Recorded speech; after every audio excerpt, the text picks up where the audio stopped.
While the conflict in the Gulf calms, Israel's war on Lebanon intensifies.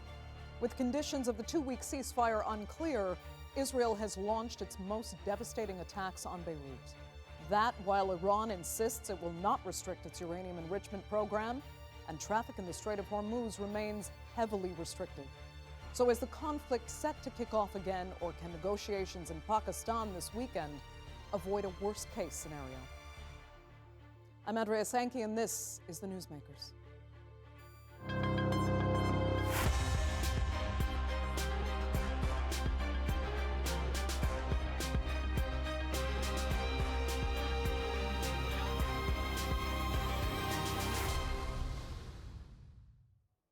After U.S. threats to destroy an entire civilization if the Strait of Hormuz wasn't reopened, the world breathed a collective sigh of relief on Tuesday. But now it's difficult, if not impossible, to understand what ceasefire agreement was actually reached. From whether Lebanon is included to Iran's ballistic missile program, and if or when the Strait of Hormuz will reopen, real clarity is hard to come by. Hence, the real fear that this ceasefire won't last. And where will all be left if this war resumes? Here's a look. The two-week ceasefire in the US-Israel war on Iran is looking increasingly fragile as Israel continues to bombard Lebanon. Israel says it is targeting Iran-backed Hezbollah fighters, and on Thursday announced it had killed the nephew of Hezbollah Secretary General Naim Qassem. Iran says Israel's repeated strikes on Lebanon are a violation of its ceasefire with the United States. But Israel insists the ceasefire agreement does not cover its military action with Lebanon, and the US agrees. I think this comes from a legitimate misunderstanding. I think the Iranians thought that the ceasefire included Lebanon, and it just didn't. We never made that promise. We never indicated that was going to be the case. What we said is that the ceasefire would be focused on Iran, and the ceasefire would be focused on America's allies, both Israel and the Gulf Arab states. Israel's attacks on Lebanon have received widespread condemnation, with countries like the UK, China, France, Italy, Spain, and others demanding they stop. In Iran, crowds gather for the public funeral ceremony of the IRGC Intelligence Chief Major General Mohammad Khatibi in Tehran.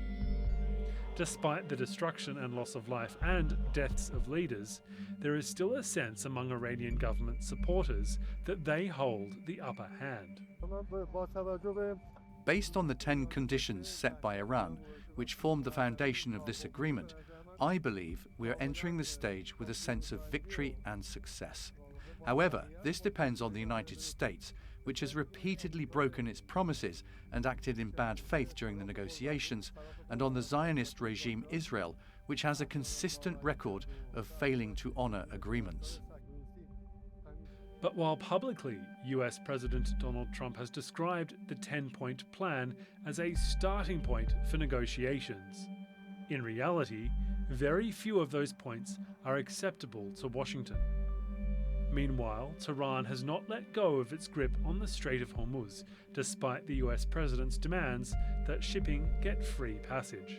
Iran seeks ongoing control over the waterway to charge tolls in conjunction with Oman, as a possible alternative to war reparations payments.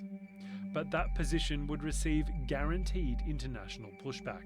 It's also crucial that Iran is not allowed to introduce tolls on the Strait of Hormuz. This is an international transit route through the high seas, so it cannot be allowed to apply tolls and restrictions on that route as it reopens. The US has already said its ships and troops are staying put in the region, should the upcoming in-person talks fail. All eyes are now turning to Islamabad in the coming days, where Pakistan is acting as a host for intermediary talks. Could Pakistan's capital be the site of an official signing of an end to the war? Or will the lack of trust see the flames of war reignite once again? Well, joining me now to share his perspective from Tehran is Iranian foreign policy analyst Mohammad Khatibi. Mohammad, thanks so much for being with us. It's as if there are really two separate sets of talks with two separate outcomes here, and both sides are saying we've at least gotten partly what we wanted, but we really just can't have it both ways. It doesn't make sense so far. So, in your opinion, need we prepare for this conflict to kick off in full again, or does Iran feel it's at least getting part of what it's demanding? So the situation right now is really tense, but I think that the ceasefire will continue to be because of the situation and the upper hand of Iran. In the first of the conflict, the first days, I mean, the United States wanted to decapitate Iran's leadership and destroy its missile capabilities and its nuclear program. But what happened after that was the closure of Strait of Hormuz, Right. which then the United States administration wanted to open that. And the first goal became opening of the Strait of Hormuz rather than a regime change. Trump administration talks about the regime change in Iran, but we have been seeing that nothing has been changed, and the Iranians are still insisting on some core issues, including nuclear enrichment, Sure, but support for allies in the region. Yeah, and we're looking at going forward now, though. We understand that Iran does feel it has the upper hand, and why. But now we have this issue in Lebanon, and calling it an issue is quite an understatement, I realize. It's absolutely devastating what is happening there. And according to your president, he's saying if Israel continues bombarding Lebanon, negotiations are meaningless. So where is this going? And is Iran really willing to sacrifice all for Hezbollah? So Iran is continuing to support its allies, but there is an important issue here. The Israelis have been violating the ceasefire with Lebanon since the operation in October 7 operations and the Al-Aqsa flood, and they have been a ceasefire in place there, and Israel carried out operations after the ceasefire between Beirut and Tel Aviv. And they didn't leave some important locations, 5 important locations in southern Lebanon, and they continued to attack east of the Lebanese territories, and also the Beirut and Dahia. And they Right. I mean, this we know. violate- But Israel is arguing that Lebanon was not part of the ceasefire. The United States is now I saying... don't think that. Right, but I because know Iran it was thinks the clear. opposite. That's why I said it seems as if they're talking about 2 separate sets of negotiations. So having said that, now you have talks... I think that You have talks coming up in Pakistan I this think that the weekend. United States. How confident I are think you that feeling? United States. I think that United States is denying what it has initially accepted. It was really clear in the tweets and statements by the Prime Minister of Pakistan that Lebanon was included in the ceasefire, but the United States did not put an end to Israeli atrocities in Lebanon. And I think that with pressure in the Strait of Hormuz being kept and Iran's warnings, Israel may be stopped. And I think that if Israel continues and denies the ceasefire in place, I think Iran will start retaliation, and it will not stop there because the situation is changed after this ceasefire. Iran is willing to negotiate, but if the attacks on Lebanon continue, the war may escalate even further. And Mohammed, For example, that's what's so Iran has not frightening, because attacked. Israel is saying it's not even part of the talks. So the issue here is that Israel can argue you can negotiate whatever you want as far as a ceasefire is concerned. We're going to do what we want to do for our security. So you're essentially saying Israel can derail anything that happens in these negotiations. Israel, from the day one, wanted a war with Iran, and I think that Israel dragged the United States to this war, this preventable war. Israel blew that negotiating table twice off, and in the first time, It targeted civilian infrastructure as well as nuclear facilities and military facilities. I mean, the 12-day war. And in this war, Israel continued to attack civilian infrastructure, and it targeted roads, railways, and it has also targeted several facilities related to oil and also industrial facilities. Israel is not shying away from attacking every corner of Iran. And I think that the end game for Israel is partitioning of Iran. However, the United States sees Israel's actions not in its interests, because the United States does not want a closure of Strait of Hormuz, which is an important issue for the global economy. Indeed. And also, I would like to say that if the war starts again, there will be attacks not just only in the Strait of Hormuz, but also attacks on the pipelines which carry Saudi and UAE oils to Red Sea, and that can put pressure on the global economy more. Also, this absolutely there is doesn't bode well then, opportunity. Mohammed. I'm so sorry. We're really out of time for this segment of the Newsmakers, but everything you're saying just adds to the doubt over whether or not this ceasefire can really hold. Thank you so much, Mohammad Khatibi, for joining us. We appreciate it. Thank you.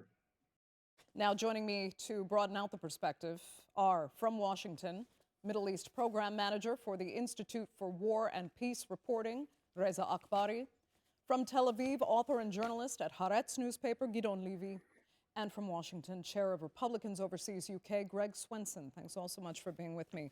You know, Gideon, I'll start with you because you heard the exchange there. And when it comes to Lebanon, as I said, we now have Vice President Vance saying it's just a misunderstanding.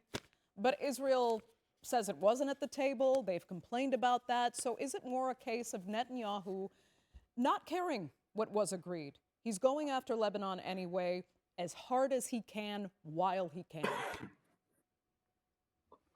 I would agree with you, but the fact is that the Americans claim that Lebanon is out of the agreement. I don't know why they do it. I think it's irresponsible, because if Lebanon is out of the picture, the ceasefire will be extremely fragile, even more fragile than before. By ceasefire means ceasefire in all fronts. But if the Americans say so, I can't come with complaints to Netanyahu. We have to, I mean, the address for this are the Americans. They are also part of the negotiations. Israel is not part of the negotiations. I would expect the American put an end to it, push Israel to stop the fire, and sit down with the Iranians and get an agreement. Gideon, are you confident that Washington has the power to do so? Is it really in Washington's hands? No doubt, no doubt. Israel is not in a position to say no to the Americans on any topic, for sure not anything which has to do now with the war or the agreement with Iran. The United States didn't even ask Israel about the ceasefire. It just decided to make a ceasefire. Israel is irrelevant right now, but the United States has to decide, is Lebanon part of the agreement? And then the Americans are responsible to put an end to the mass killing in Lebanon, or they don't care about Lebanon. From your perspective, then, quickly, do you think the ceasefire will even hold for the 2 weeks that it's set for? I have no doubts. The war with Iran will not be renewed, because both parties don't want this war to continue. And when I say both parties, I mean the United States and Iran. Israel has a different agenda, but that's the role of the Americans, to coordinate with Israel and to make it very clear that a ceasefire is a ceasefire. Okay. Reza, let me turn to you. You heard Iran's president say, if Israel continues bombarding Lebanon, negotiations are meaningless. So do you think Iranians see Hezbollah and what Israel is doing to Lebanon really worth sacrificing everything, sacrificing all of it, from Iran's perspective? Yeah, perhaps not everything. Having said that, I think it's very important to clarify that Lebanon for Iran is not just some ideological approach toward holding tight and holding Hezbollah close. This is a significant strategic value if there is going to be some kind of permanent peace established. And Iranians from day one have been trying to break this cycle, which Israel has started in the region, of these fragile peace, deals achieved, and then after a few weeks, you are back to square one, and another conflict breaks out. So, in order to kind of break that cycle, which has been one of Iran's strategic objectives from day one, there needs to be a solution in Lebanon, and Lebanon has to be, from a strategic perspective, an important part of this deal. But as you've mentioned a few times, it seems like there's significant space between what White House is communicating and what is coming out of Tehran. And some of this I think, exists, in both sides, both Iran and Washington. There are different factions within each entity, within each government, that are trying to pull and push by arguing that the war needs to either continue or needs to stop. And I'm not quite sure if White House has quite frequently decided what it wants to do.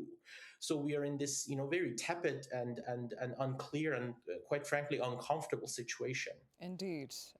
Greg, let me get your take on this. First of all, on what you think, how much autonomy Washington actually has here when it comes to Israel. According to Gideon, they do have the power to stop Israel from doing what it's doing in Lebanon. But there are others who say President Trump simply just wanted to avoid having to take the extreme action that he'd threatened of, wiping out a civilization. So he found a way to hide behind a kind of temporary ceasefire that really has very little substance behind it and very little intention to tell Israel to do anything.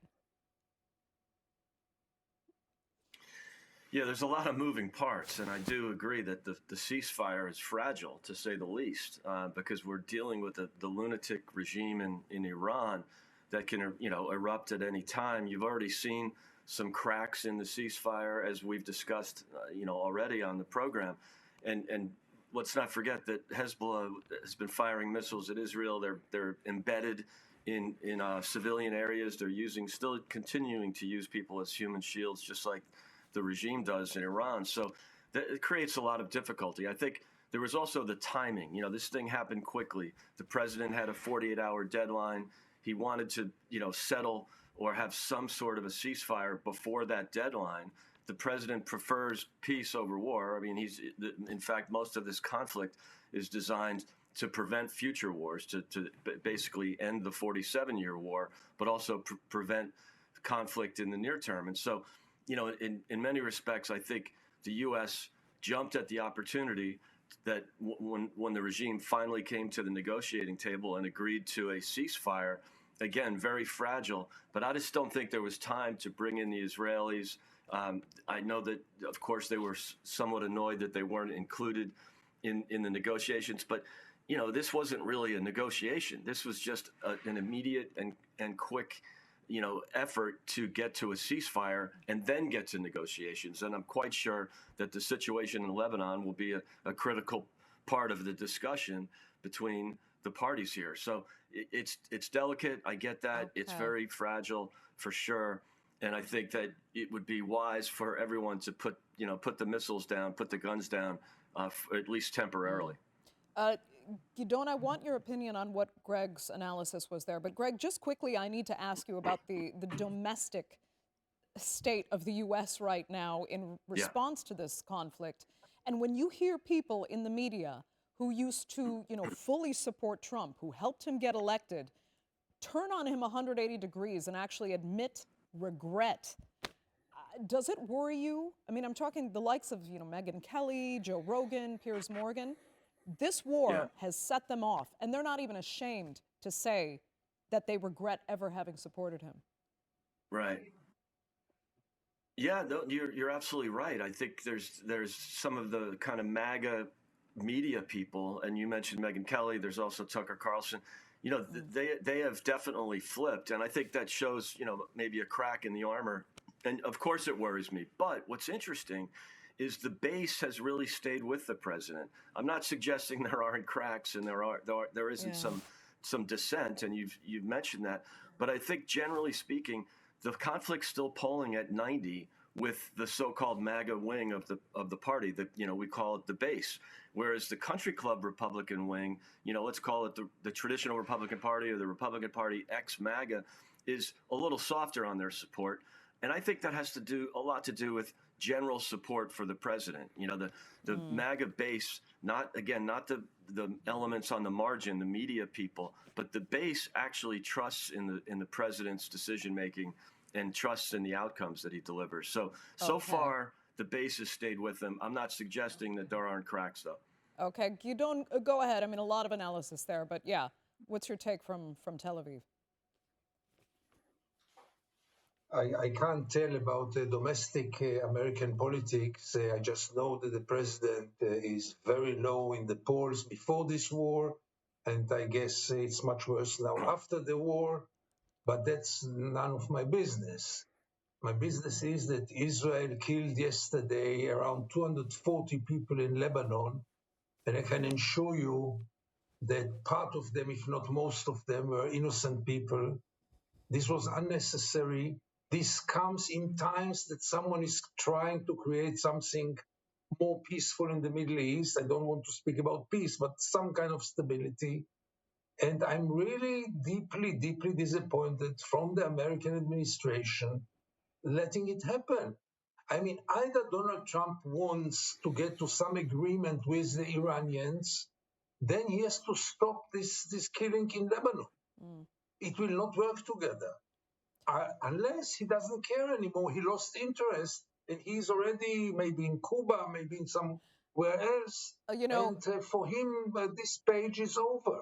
You jogged my memory back when you said maybe he's not interested. He carries a responsibility. He carries a responsibility also on his ally Israel in this conflict, and he carries a responsibility to stop the war in Lebanon as exactly like he did with Iran.